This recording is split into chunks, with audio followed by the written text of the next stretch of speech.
This is a layout of my studio, which you could see on a map anyways, but hang on, let me get the light real quick. Oh, that's probably the wrong light for now.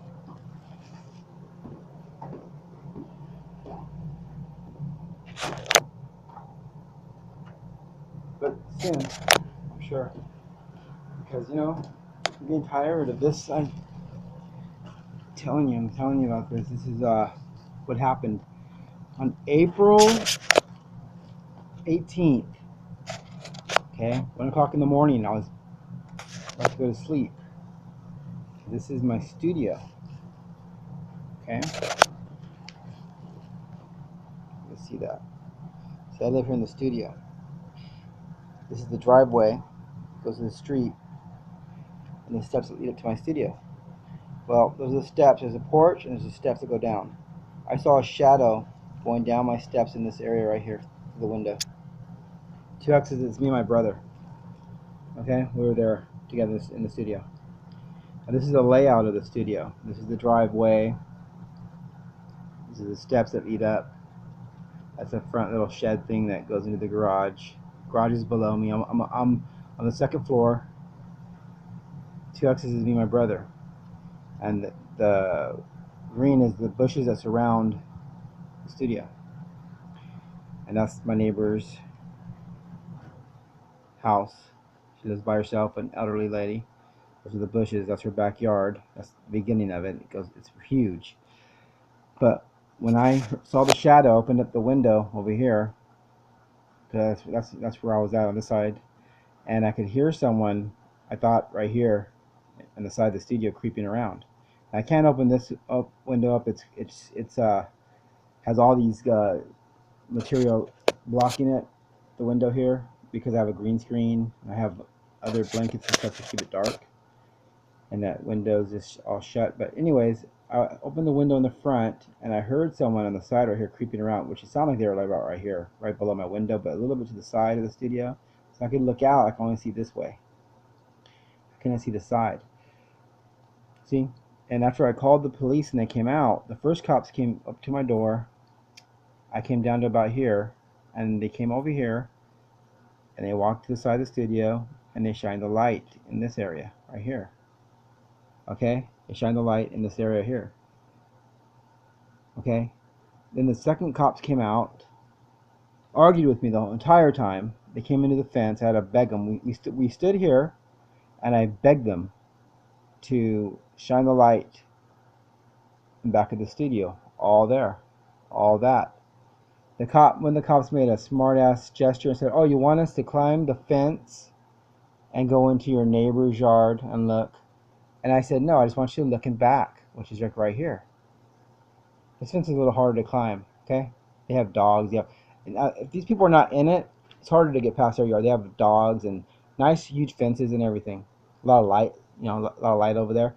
But the fence does have plants on it. It does block the light. It gets really black back here.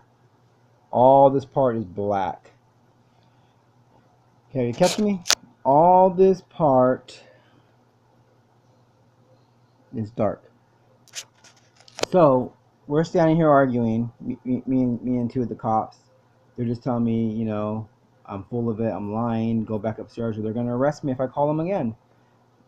Three other cops went over here, shined the lights really quick, about 4 or 5 seconds, and then they all left. I went back upstairs, went back to my window here. It's about 4 o'clock in the morning now. I went through hell. Somebody's been creeping around for 3 hours straight. I keep hearing them moving around over here, right? Well, it turns out I was wrong. There wasn't no one here. If they were, they moved. Because 30 minutes after the cops left the second time, the last final time, okay, I heard a loud boom 30 minutes later, and it sounded like somewhere in here. The bushes shook, and then somebody ran out of the driveway, out to the street. And I'm figuring that they were on this side of the fence the entire time. Because it's secluded back there. It's dark, it's pitch black, it's secluded, and she lives alone. So the perpetrator was on this side of the fence where this X is at, which makes sense. So if the cop shined his light on this side of my place, he wouldn't have seen him, because this is a high fence. It's about 15 to 20 feet high, and I'm upstairs. You can climb on this as a ladder and jump through my windows. It's like a ladder, so So he was on this side. I heard him on the grass moving around, but he wasn't on this side at all. So that's why I could barely hear him. He was actually on this side, which makes sense why the cops shined the light and they didn't see nobody. He was on this side. His plan was to jump up on here, jump through some of the back windows, and come in when we were asleep and kill us. He was to kill us and then have 2-3 hours to move around inside here at night and make it look like a suicide. And that was the plan. Okay? Now the other X I have in the very back is where I believe the second perpetrator was. I saw these two creepy guys, Marine guys. I've never seen them before. Two huge buff dudes. They look like twin brothers. They were cross-eyed, and they're over here in the condos.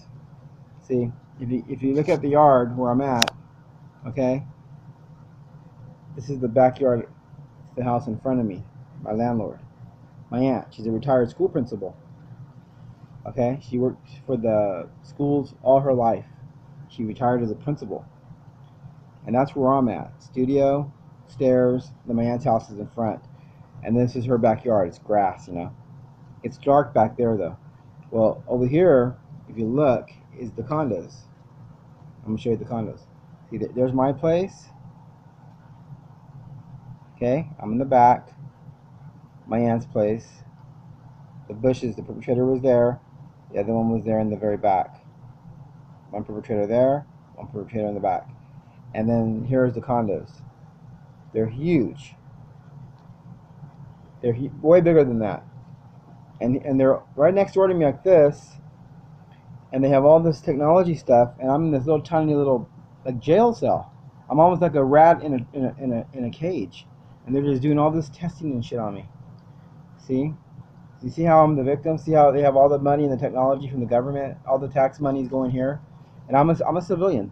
I haven't broken no laws. I abide all the laws.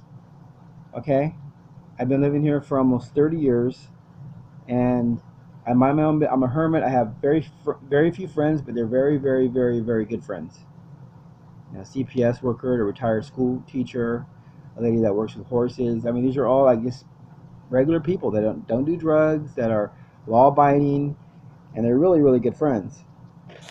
And that's my little tiny place. It was just me and my brother in there, and they had sent two guys to come through our window when we were asleep and kill us.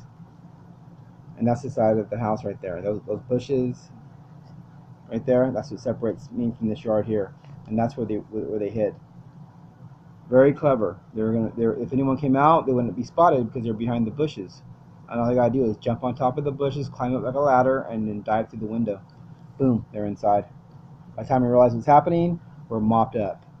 And then they stage the scene. They make it look like I went crazy or he went crazy, and one of us killed each other, and then one of us killed the other one, and then committed suicide. And I'm sure it was going to be a stabbing and a hanging. I'm pretty sure, to make it look real. See. Now this is what I came up with after the guy ran out. When the cops left and the guy ran out from here, this side part of the house, I was able to put that together. I said, okay, he was on that side of the fence the entire time, but he was there for 3 hours, never left. He had many chances to leave, and I wouldn't have seen him leave. Many chances. I had to go to the bathroom, and I left the window really quick and went to the bathroom. He could have left, but he stayed there because he wanted to come in so bad. He really wanted to come in. He was there for 3 hours. And after he ran that morning out from over here, see, I'm here. He must have walked really slowly and then bolted. He had to bolt because I would be watching right here. So I was laying down my bed. It was 4:30 in the morning. I was trying to fall asleep. I had the window open still, but I was just gonna keep my eyes open no more. I heard a boom, and I heard the bushes shake. I jumped up to come to the window, but it was already too late because he already bolted out here to the street and went that way toward Morley Field Park.